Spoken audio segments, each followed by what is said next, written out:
Good morning बच्चों। चलिए, कल हम लोग इंपीरियर मिराज पढ़े थे, जो कि ऑब्जेक्ट जहाँ था उसके नीचे इमेज बना था। इसलिए बना था कि ये सब रेगिस्तान में होता है, ज़्यादा गर्मी नीचे होता है, ऊपर जाके ठंडा होता है, जिसके कारण से ऊपर डेंसर मीडियम और नीचे रेयर मीडियम था। ऊपर डेंसर मीडियम और नीचे रेयर मीडियम था।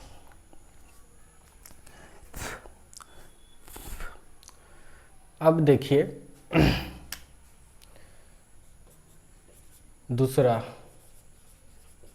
सुपीरियर मिराज, उच्च स्तरीय मरीचिका। उच्च स्तरीय मरीचिका डिफिनेशंस लिख लीजिएगा। जहाँ बिलो था वहाँ एभव कर देना है, कल बता दिए हैं। ये देखिए क्या है,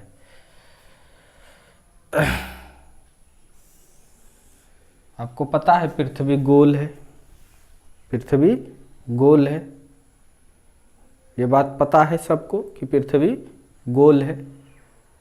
तो यहाँ पर जो रहेगा हाइट पर रहेगा, नीचे जो रहेगा वो उससे नीचे हाइट पर होगा। तो इसलिए इस तरह से बनाए हैं। मानिए ये समुद्र है, समुद्र है,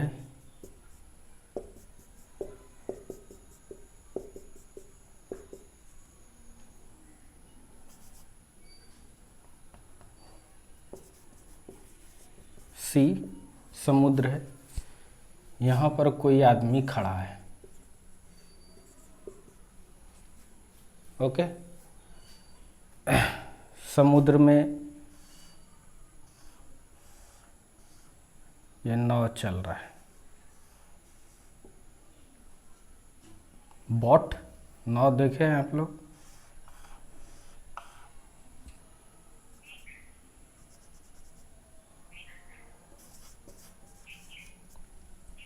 ठीक है, तो अब इसलिए समुद्र का पानी ठंडा होगा, ऊपर ज़्यादा गर्मी होगा, नीचे ठंडा होगा। इसका मतलब इस बार नीचे डेंसर मीडियम होगा।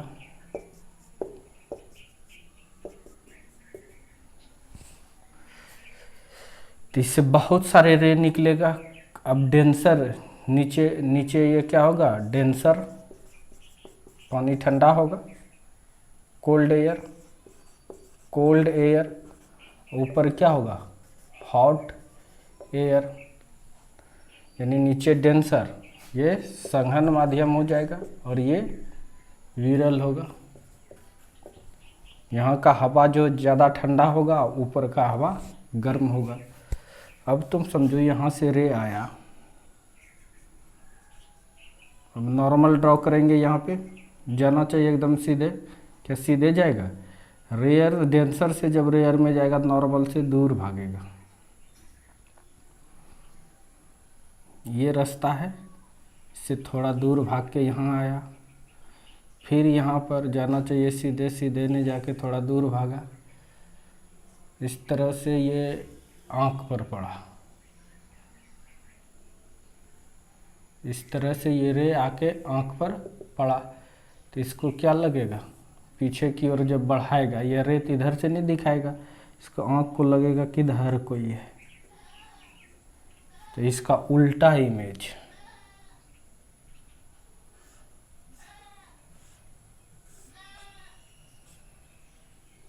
इस नाव का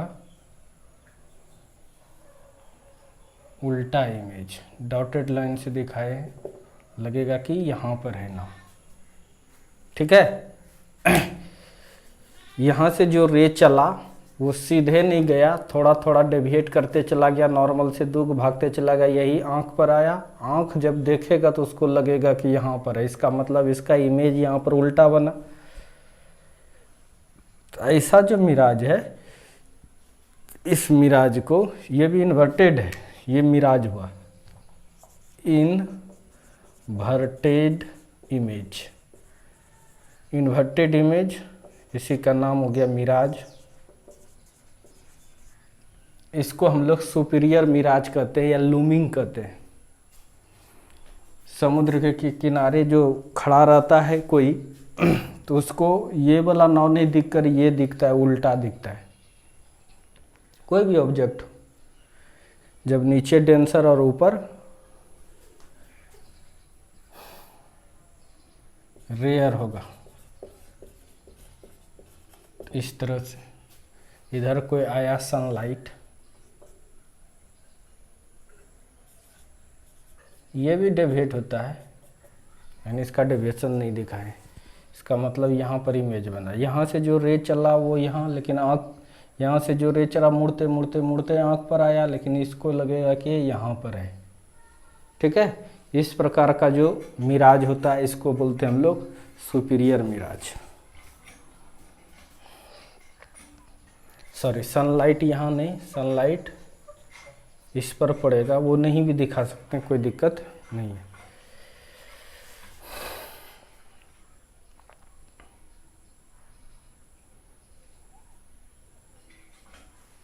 लिखते हैं when ray of light goes from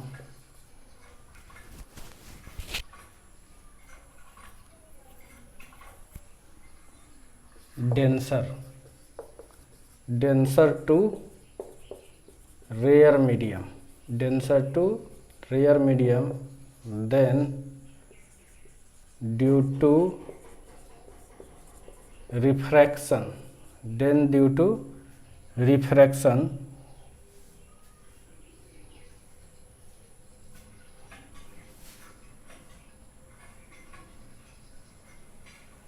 मान के चलो इस जगह पर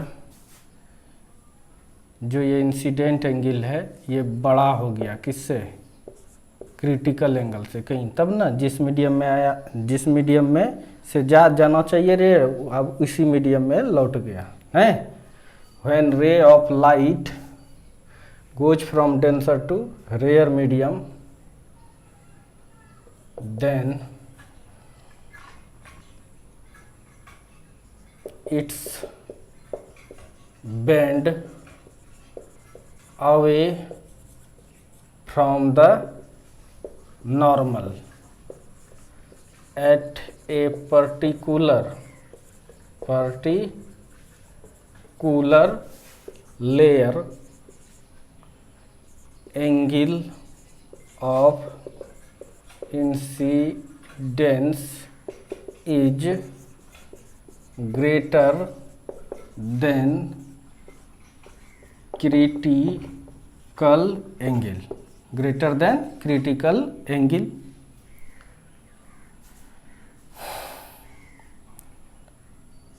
due to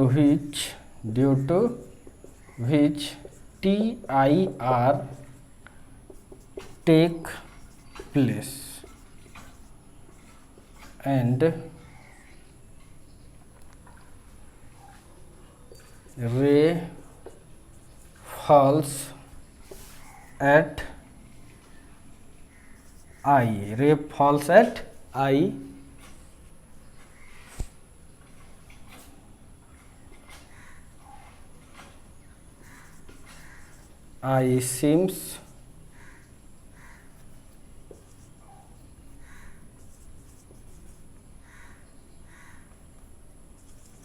I, seems inverted image of object क्या है? Both. Inverted image of object क्या है? Both such type of formation of mirage is known as superior mirage. Okay, इस प्रकार का जो मिराज है इसी को हम लोग क्या कहते हैं? सुपीरियर मिराज कहते हैं। हिंदी लिखिए, जब ये ऊपर में बनता है, ये ऊपर में बनता है, उल्टा ही बनता है लेकिन ऊपर में बढ़ता है, इसीलिए इसको उच्च स्तरीय मिराज कहते हैं, मरीचिका कहते हैं। हिंदी लिखिए। जब कोई प्रकाश की किरण संघन माध्यम से विरल माध्यम में जाती है तो किरण नॉर्मल से मतलब अभिलंब से दूर भागती है, जिसके कारण किसी खास परत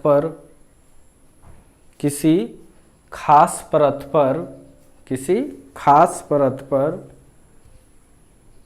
आपतन कोण का मान क्रांतिक कोण से अधिक हो जाता है और उस जगह पूर्ण आंतरिक परावर्तन होता है। पूर्ण आंतरिक परावर्तन होता है, जिसके कारण किरण संघन माध्यम में ही लौटते हुए आँख पर पड़ता है, जिसके कारण आँख को उस वस्तु से ऊपर उल्टा प्रतिबिंब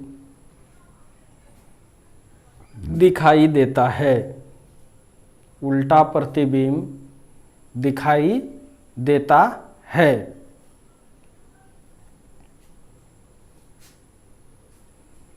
इस प्रकार के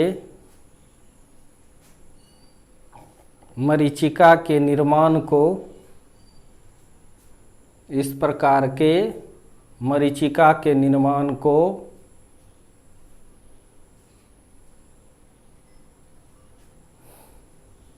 उच्च स्तरीय मरीचिका कहते हैं। इस प्रकार के मरीचिका के निर्माण को उच्च स्तरीय मरीचिका कहते हैं। ठीक है, तो तुमको समझ में आ गया। मरीचिका दो प्रकार का होता है, एक निम्न स्तरीय मरीचिका होता है और एक उच्च स्तरीय मरीचिका होता है। निम्न स्तरीय मरीचिका कब होता है? अगर नीचे बहुत गर्मी है और ऊपर क्या है, ठंडा है। ऐसा मरुस्थल में या राजमार्ग पर अलकतरा वाला रोड पर होता है। और उच्च स्तरीय मरीचिका कब होता है? जब नीचे ठंडा और ऊपर गर्मी होता है। दोनों में कॉन्सेप्ट सेम लगता है। जब नीचे ठंडा यानी डेंसर मीडियम और ऊपर गर्मी मतलब रेयर मीडियम होता है। दोनों टोटल इंटरनल रिफ्लेक्शंस पर ही कार्य करता है। दोनों के लिए सिद्धांत सेम है। समझ में आ गया? ये सब देखने के लिए जाता है समुद्री एरिया जहाँ पर है, वहाँ पर तुमको देखने के लिए मिलेगा। समुद्र के किनारे खड़ा होगा तो नाव सब जो चलती हुई आ रहा है तो उसका इमेज ऊपर में तुमको बना दिखाई देता होगा। ठीक है, ऐसे मिराज को हम लोग उच्च स्तरीय मरीचिका कहते हैं। ठीक है, नोट कर लो। और इसके बारे में कल बताए ही थे, it is not a phenomena of TIR, it is the phenomena of only refraction. But Indian writer या इंडिया में जो हम लोग पढ़ते हैं वो TR के घटना के नाम से इसको जानते हैं। एक्चुअल में टोटल इंटरनल रिफ्लेक्शन इस घटना के लिए नहीं होता है। कल बताए थे और व्हाट्सएप ग्रुप में वीडियो भी भेज दिए थे। SC वर्मा इस चीज़ को समझा रहा था और आप भी समझ सकते हो। यहाँ पर केवल रिफ्रैक्शंस होता है। हेट्रोजीनियस मीडियम है, हेट्रोजीनियस मीडियम में टोटल इंटरनल रिफ्लेक्शंस नहीं हो सकता है। यहाँ पर केवल रिफ्रैक्शंस होता है, उसी के कारण से ऐसा होता है। लेकिन इंडिया में सभी लोग टोटल इंटरनल रिफ्लेक्शंस को ही मानता है, इसलिए आप लोग को भी टोटल इंटरनल रिफ्लेक्शन ही मानना पड़ेगा। एग्जाम में आएगा भी तो टोटल इंटरनल रिफ्लेक्शन से ही इसको प्रूव करना पड़ेगा। ओके, नोट करो, वीडियो को पॉज करो, फिर लिखो।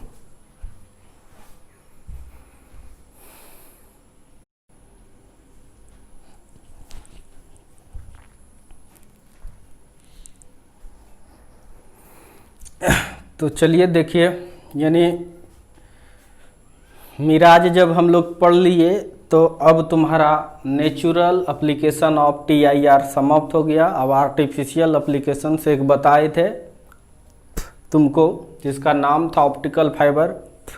सो much important for our daily life, for our life, हमारे लाइफ के लिए बहुत इम्पॉर्टेंट है ऑप्टिकल फाइबर। ऑप्टिकल फाइबर से किसी भी सिग्नल को, सिग्नल मतलब इलेक्ट्रोमैग्नेटिक वेव को, इलेक्ट्रोमैग्नेटिक वेव का ही पार्ट है लाइट, उसको एक जगह से दूसरे जगह तक लाइट के स्पीड से बड़ा आसानी से भेज सकते हैं, बर्बाद नहीं होता है। अगर इस ऑप्टिकल फाइबर है, सपोज दैट यहाँ ये पेन ऑप्टिकल फाइबर है, यहाँ एनर्जी अगर लाइट का 100% दिए तो 1 किलोमीटर तक जाएगा, तब जितना दिए हैं उसका 5% बर्बाद होगा, बाकी सब एक जगह से दूसरे जगह आराम से ट्रांसमिट कर सकता है। यानी लाइट को एक जगह से दूसरे जगह तक भेज सकते हैं, सीधा नहीं टेढ़ा भी रहेगा तब फिर भी भेज सकते हैं। काफ़ी इम्पोर्टेंट है, इसका यूज काफ़ी है, सीखेंगे हम लोग। ये भी टोटल इंटरनल रिफ्लेक्शंस पर ही आधारित है। कुछ नहीं होता है, एक तार होता है, जैसे ये तार है मानो प्लास्टिक का है, ये क्वार्ज का रहता है, स्टैंडर्ड क्वालिटी का क्वार्ज होता है एक तार। क्वार्ज का रिफ्रैक्टिव इंडेक्स 1.7 होता है। कितना होता है? 1.7, ठीक है, 1.7 होता है। स्टैंडर्ड क्वालिटी का क्वार्ज होता है, जो ट्रांसपेरेंट मीडियम हो सके, जो लाइट को अपने अंदर से जाने दे। तो और ऊपर में शीशा का लेप लगा देता है, शीशा का लेप लगा देता है, तो शीशा का रिफ्रैक्टिव इंडेक्स 1.5 हो गया। अंदर में जो क्वार्ज है उसका 1.7, इसका मतलब अंदर वाला पार्ट डेंसर मीडियम, और बाहर वाला लेयर जो है, जो चढ़ाया जाता है क्वार्ज पर, वो हो गया रेयर। डेंसर से जब रेयर में जाएगा तो अब इसलिए क्रिटिकल एंगल का चांस होगा। क्रिटिकल एंगल का जब होगा, मानो क्वार्ज में लाइट दिए और गया, और शीशा और क्वार्ज का जो सतह है वहाँ पर जा क्रिटिकल एंगल बनाया, और फिर क्वार्ज में ही लौट जाएगा, फिर उधर क्रिटिकल एंगल से ज़्यादा बनाएगा, यानी टोटल इंटरनल रिफ्लेक्शंस होगा, फिर उधर जाएगा, फिर उधर जाएगा, फिर उधर जाएगा, आराम से निकल जाएगा। आपको ये बताए भी थे कि टोटल इंटरनल रिफ्लेक्शंस में जो लाइट रिफ्लेक्ट करता है वो मिरर जो रिफ्लेक्ट करता है उससे भी बहुत अच्छा होता है, नहीं? तो इस सब चीज़ को थ्योरी पढ़ते पढ़ते लोगों ने जाना और इसका यूज किया। तो देखिए, ऑप्टिकल फाइबर प्रकाशीय रेशा या तंतु, ठीक है। The thin wire of standard quality quartz, the thin wire of standard quality quartz, जिसको कोर कहते हैं हम लोग, which is polished by a material of low refractive index CLA cladding and useful for maximum amount of transmitting light energy is called optical fiber। ध्यान से देखना, उच्च गुणवत्ता वाला क्वार्ज का बना तार होता है बहुत पतला, उच्च गुणवत्ता वाला क्वार्ज का बना तार जिसके ऊपर निम्न अपवर्तनांक वाले पदार्थ का स्तर, शीशा का चढ़ा रहता है, होता है, जिसका उपयोग अधिक से अधिक प्रकाश ऊर्जा को भेजने के लिए किया जाता है, उसे प्रकाशीय तंतु कहते हैं। यहाँ फिगर में एक वायर है, ये एक तार है, तार मतलब अंदर में खोल नहीं है, अंदर में ये क्वार्ज का है अंदर में। देखो यहाँ अंदर वाला दिखा है ना, क्वार्ज अंदर तक है मटेरियल, पूरा मटेरियल अंदर तक है, पाइप नहीं समझना, तार है, खोल नहीं अंदर से। क्वार्ज का रहता है, इसको कोर कहते हैं, अंदर में जो चीज़ रहता है उसको कोर कहते हैं।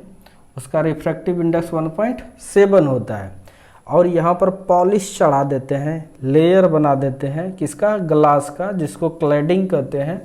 ये क्लैडिंग 1.5 है। तो ऑब्वियसली ये नीचे वाला, अंदर वाला डेंसर मीडियम, बाहर वाला रेयर मीडियम। जैसे लाइट यहाँ एंट्री मारा, डेंसर में था, डेंसर से जब रेयर में जाने की कोशिश किया, ग्लास का जो लेयर है उसमें, तो टोटल इंटरनल रिफ्लेक्शंस हुआ, फिर हुआ, फिर हुआ, फिर हुआ, फिर हुआ। जब टोटल इंटरनल रिफ्लेक्शंस में रिफ्लेक्ट करता है लाइट, तो लाइट एनर्जी बर्बाद नहीं होता है। तो अगर यहाँ 100% लाइट एनर्जी दिए हैं तो 1 किलोमीटर का अगर तार है तो 95% आउटपुट दे देगा। अगर इनपुट एनर्जी लाइट का 100% दिए हैं तो 1 किलोमीटर तक का लंबा तार है पास होगा तो मात्र 5% बर्बाद होगा। इसलिए सो मच इम्पॉर्टेंट, इसका काफ़ी, ये बहुत महत्वपूर्ण है।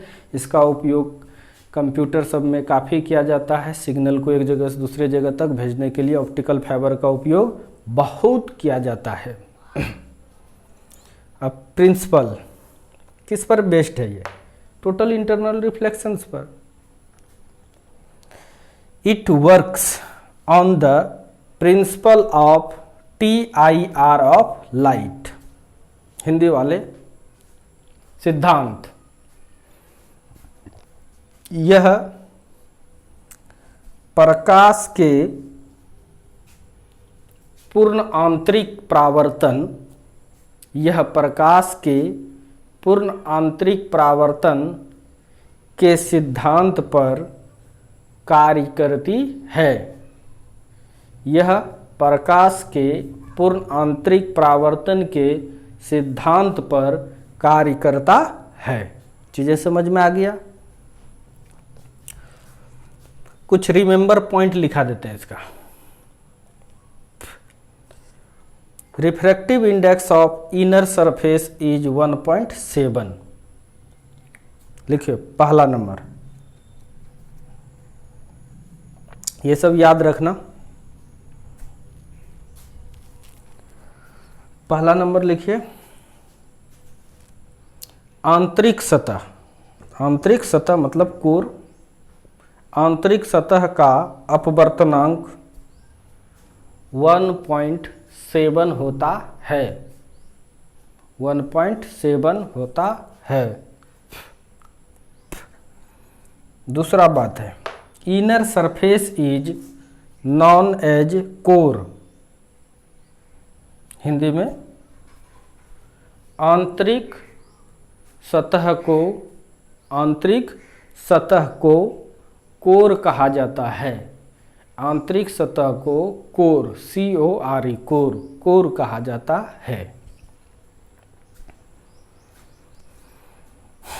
तीसरा refractive index of outer surface, जो पॉलिश किया गया है, refractive index of outer surface is 1.5। Outer सतह का अपवर्तनांक 1.5 होता है। आउटर सतह का अपवर्तनांक 1.5 होता है। Next, outer surface is called cladding. Outer surface is called cladding.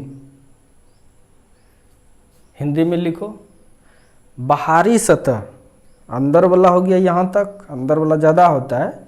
बाहरी सतह को, बाहरी सतह को क्लाइडिंग, CLADDING, CLADDING,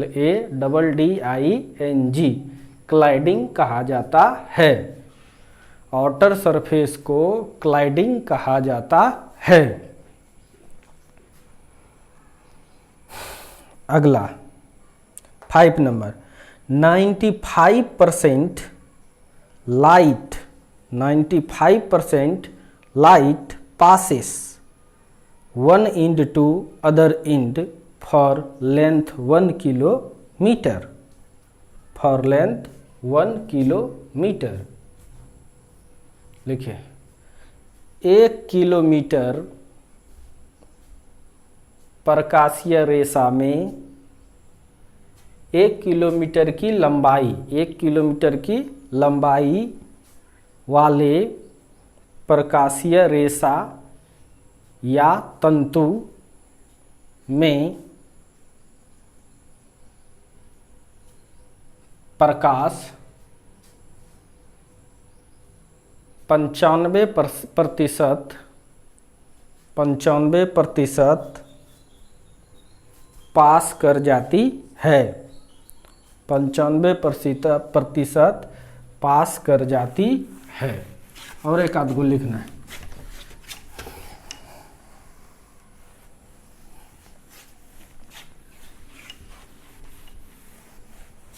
ये जो डायमीटर है इसका, ये मोटाई, ये 1 माइक्रोमीटर होता है। तो लिखेंगे पचमा के बाद छठा, the diameter of wire of optical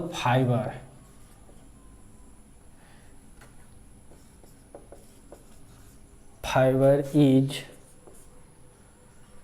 1 micrometre, मतलब 10⁻⁻6 मीटर। हिंदी में लिखेंगे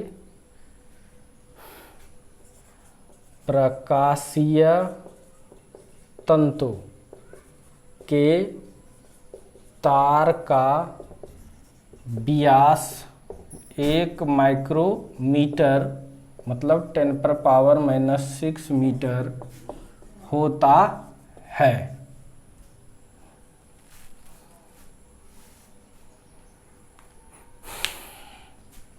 ठीक है।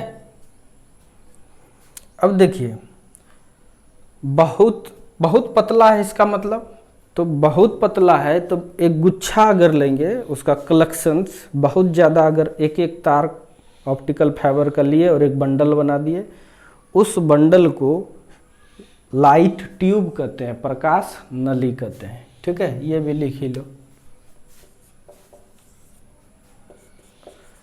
The collection of optical fibre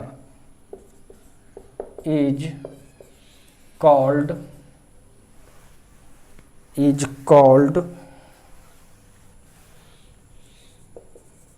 light tube. प्रकाशीय रेशा के समूह को प्रकाश नली कहा जाता है। क्या कहा जाता है इसको? प्रकाश नली कहा जाता है। बाकी वीडियो को पॉज करो और लिखो।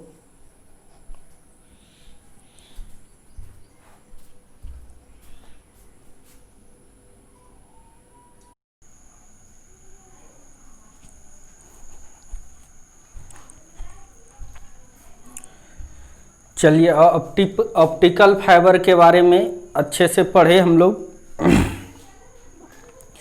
अब इसका क्या एडवांटेज है, क्या इसका लाभ है, उपयोग नहीं, इसका लाभ क्या है कि ऑप्टिकल फाइबर क्या था? एक पाइप था, एक पाइप ने एक तार था, वायर था, उसमें हम लोग ऑप्टिकल सिग्नल को भेज सकते थे, यानी इलेक्ट्रोमैग्नेटिक वेव को भेज सकते हैं, ऐसा नहीं केवल लाइट को ही। और उससे होकर अगर लाइट पास करता था तो 95% एनर्जी ट्रांसमिट होता था 1 किलोमीटर में। अब उससे ज़्यादा जाएगा, थोड़ा बहुत कम होगा। तो उस पाइप के सहायता से हम लोग लाइट को भी भेज सकते हैं, साथ ही साथ इलेक्ट्रोमैग्नेटिक वेव कोई भी रहेगा, लाइट भी समझ जाओ कि इलेक्ट्रोमैग्नेटिक वेव का ही एक फैमिली है, वो सारे फैमिली को उससे भेज सकते हैं। ऐसे इलेक्ट्रिकल सिग्नल के द्वारा भी भेज सकते हैं हम लोग, लेकिन उसमें बहुत ज़्यादा एनर्जी बर्बाद होता है। लेकिन ऑप्टिकल फाइबर के हेल्प से अगर भेजते हैं हम लोग तो उसमें ये एनर्जी ज़्यादा बर्बाद नहीं होता है। इसलिए भी अभी जो वाईफाई कनेक्शन लेते हो तो उसमें देखते हो वायर वाला आता है, वो वायर क्या है? ऑप्टिकल फाइबर है।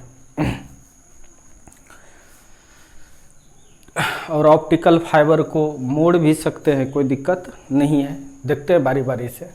एडवांटेज ऑफ ऑप्टिकल फाइबर, प्रकाशीय तंतु का लाभ। क्या लाभ है इसका? It can be turn in any form, it can be turn in any form. इसे, हिंदी वालों, इसे किसी भी रूप में, इसे किसी भी रूप में मोड़ा जा सकता है। दूसरा, the light absorption is very minimum. Light के जगह पर तुम इलेक्ट्रोमैग्नेटिक वेव भी लिख सकते हो, ठीक है। लाइट के जगह पर तुम EMW भी लिख सकते हो, इलेक्ट्रोमैग्नेटिक वेव। इलेक्ट्रोमैग्नेटिक वेव का फैमिली है, जहां लाइट पास कर सकता है, इसका मतलब EMW भी पास कर सकता है। तो the light absorption is very minimum. दूसरा लाभ है इसमें, प्रकाश का अवशोषण बहुत कम होता है। जैसे तुम मिरर पर लाइट पड़ता था तो अवशोषित कर लेता था, नहीं तो गर्म कैसे होता था, समझ में आ रहा है कि नहीं। लेकिन इसमें अवशोषण बहुत कम होता है, क्योंकि एनर्जी बर्बाद ही नहीं रहा। 100% दे रहे तो 5% ही बर्बाद हो रहा है, उतना सा ही ना अवशोषण हुआ, यानी बहुत कम होता है अवशोषण। देखो जैसे देखा है मैंने, ये मोड़ सकता है। सपोज डैट यहाँ से कोई ऑब्जेक्ट है, यहाँ से रे आया, एक लेंस लगा दिया। लेंस का काम है रे को कन्वर्ज कर देना, मोड़ देना। ये मोड़ दिया और सब एक साथ चला गया, फिर यहाँ आके सब फैला देगा। यहाँ पर उत्तल लेंस लगाए, यहाँ पर अवतल लेंस लगा देंगे तो सारे रे को क्या कर देगा, फिर से फैला देगा, कोई दिक्कत। इसको ऑप्टिकल फाइबर भी कर सकते हैं, ऑप्टिकल पाइप भी कर सकते हैं, ऑप्टिकल ट्यूब भी कर सकते हैं। All are same. In physics optical fibre use करता है और टेक्नोलॉजी में ज़्यादातर ऑप्टिकल पाइप बोलता है, और मिस्त्री वगैरह सब लाइट ट्यूब बोलता है। यूजेज ऑफ ऑप्टिकल फाइबर, अब देखते हैं हम लोग। सो मच इम्पॉर्टेंट, बहुत इम्पॉर्टेंट है।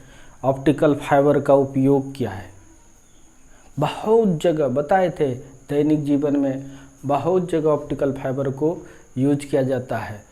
इलेक्ट्रिकल सिग्नल में बहुत ज़्यादा एनर्जी बर्बाद होता है, देता है इनपुट अगर 100% तो 50% 60% बर्बाद हो जाता है।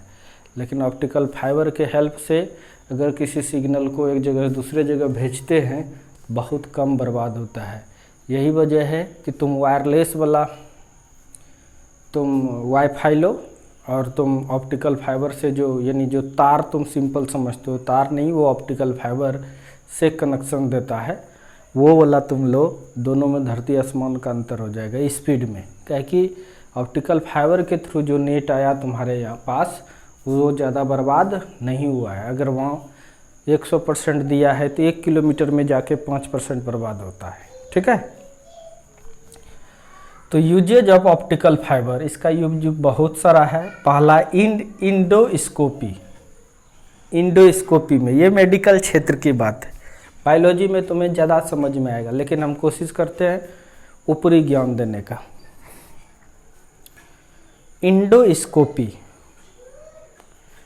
इंडोस्कोपी में लंग्स और लीवर जो है, लंग्स फेफड़ा, लीवर, देखो समझाते हैं।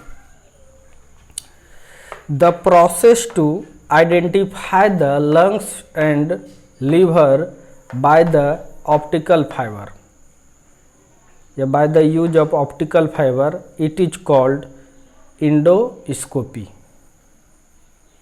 देखिए वह प्रक्रिया, हिंदी वाले, हिंदी में भी नाम इसका है इंडोस्कोपी। हर्षिका नोडो संजुक ओ का इंडो, हिंदी में लिख लेना इसको स्कोपी, ऐसे।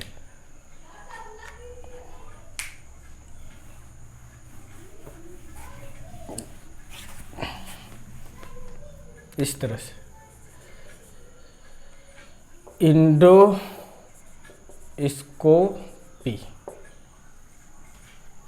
देखिए समझो इंग्लिश में, the process to identify the lungs and liver by the optical fibre, it is called endoscopy. Hindi में वह प्रक्रिया जिसमें प्रकाशिक तंतु की मदद से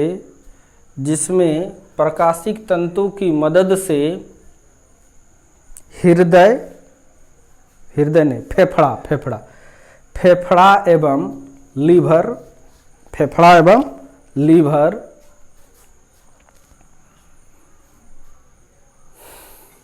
का जांच किया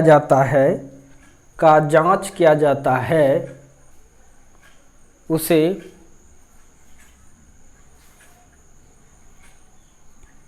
इंडोस्कोपी कहा जाता है। अच्छा तुम सोचो, फेफड़ा कहाँ है? अंदर में है।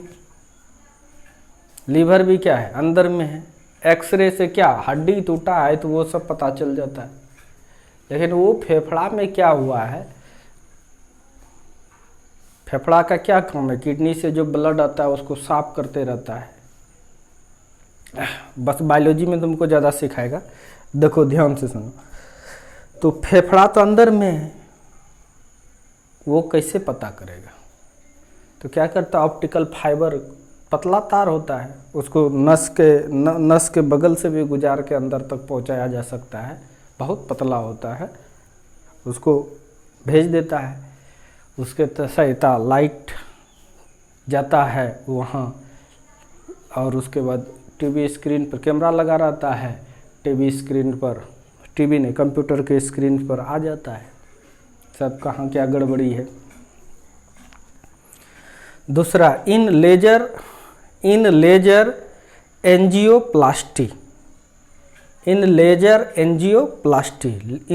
एंजियोप्लास्टी में भी इसका यूज होता है।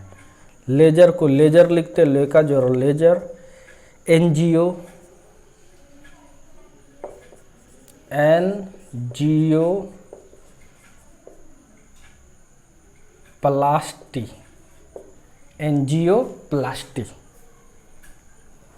इन लेजर एंजियोप्लास्टी, इसमें भी यूज होता है। लेजर क्या है? एक प्रकार का रेडिएशन है, विकिरण है, यानी इलेक्ट्रोमैग्नेटिक वेव का ही पार्ट है। वो क्या करता है ना, जैसे कहीं पर वायरस वगैरह हो गया है तो लेजर लाइट मार के उसको सुखा देता है। सुनते हो, आँख पे लेजर मारता है तो आँख खराब हो जाता है, बहुत ज़्यादा फ्रीक्वेंसी होता है उसका।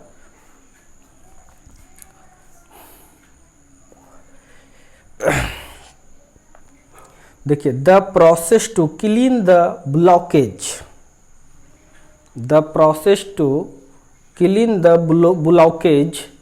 इन the valve of heart is known as laser angioplasty.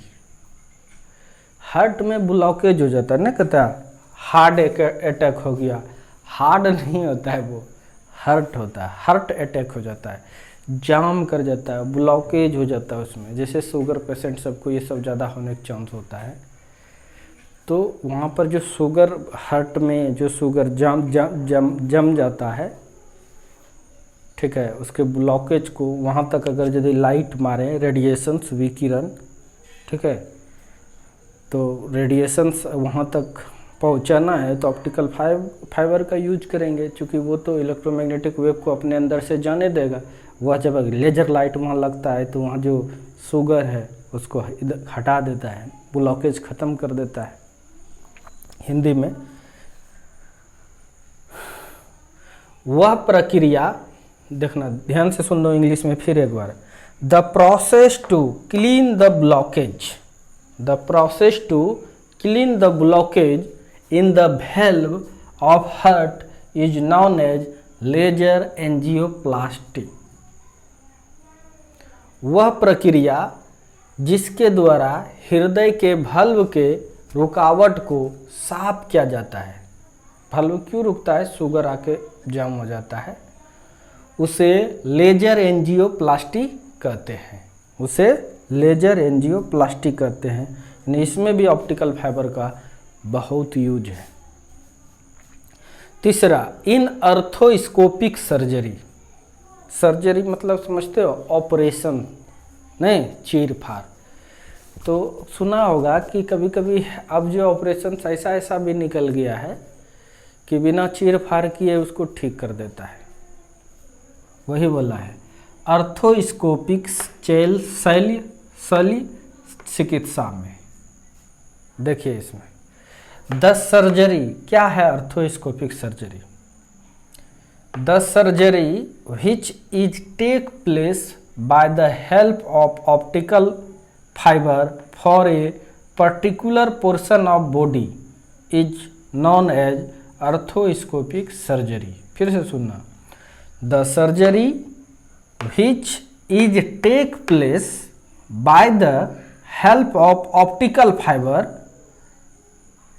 for a particular portion of a body, for a particular portion of body it is known as arthroscopic surgery. वह शल्य चिकित्सा प्रकाशीय रेशा के सहायता से होता है जिसमें, प्रकाशीय रेशा मतलब ऑप्टिकल फाइबर, वह शल्य चिकित्सा प्रकाशीय रेशा के सहायता से होता है जिसमें शरीर के किसी खास हिस्से को ठीक किया जाता है, उसे शल्य चिकित्सा कहते हैं। ठीक है। ऑप्टिकल फाइबर कैसे, वहाँ तक ऑप्टिकल फाइबर को भेजा जा सकता है, उसमें क्या गड़बड़ी है, अगर वो रेडिएशन से ठीक हो जाता है तो रेडिएशन से उसके सहायता से वहाँ भेज देता है, वह या वहाँ से कैमरा से भी फ़ोटो खींच करके बता देता है कहाँ क्या गड़बड़ी है।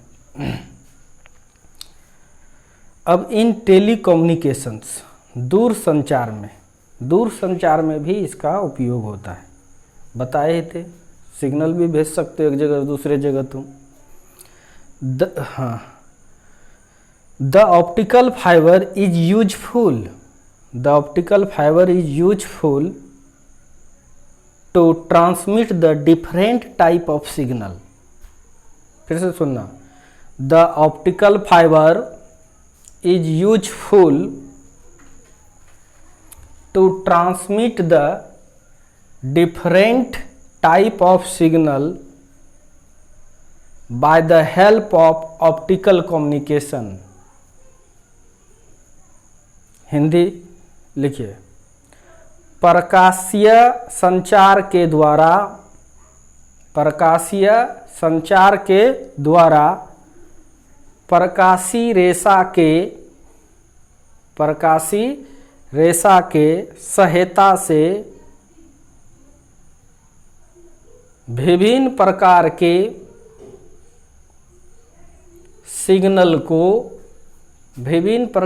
सिग्नल को दूर तक प्रसारित किया जाता है, दूर तक प्रसारित किया जाता है।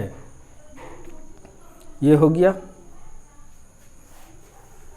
अगला लिखिए, in computer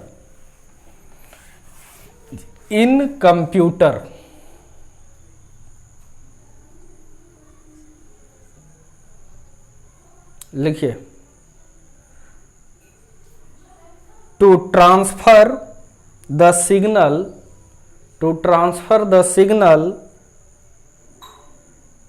from one mode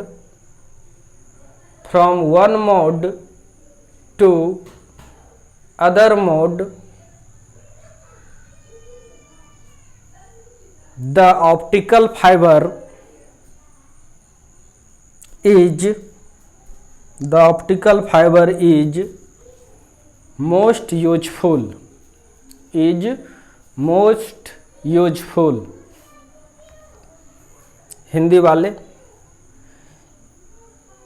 computer में, कंप्यूटर का हिंदी कंप्यूटर ही लिख लो, कंप्यूटर में डैश लगाओ। लिखो,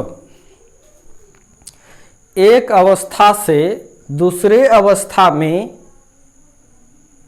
एक अवस्था से दूसरे अवस्था में, फिर से सुनो, एक अवस्था से दूसरे अवस्था में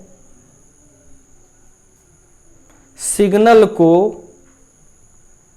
रूपांतरित करने के लिए, सिग्नल को रूपांतरित करने के लिए प्रकाशीय रेशा का उपयोग होता है।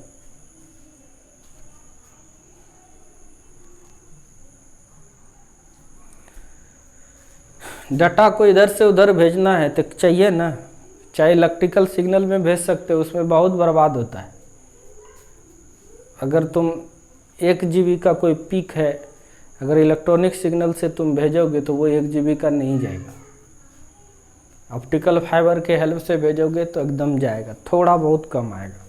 ठीक है, इस तरह से तुम ऑप्टिकल फाइबर पढ़ लिए। सो मच इम्पोर्टेंट टॉपिक था तुम्हारे लाइफ के लिए, डेली लाइफ में भी इसका काफ़ी यूज होता है, एग्जाम में भी काफ़ी क्वेश्चंस पूछता है, बोर्ड रहे चाहे कॉम्पिटिशन्स रहे, मतलब इंजीनियरिंग या मेडिकल का एग्ज़ाम जो होता है उसको हम लोग कंपटीशन बोलते हैं।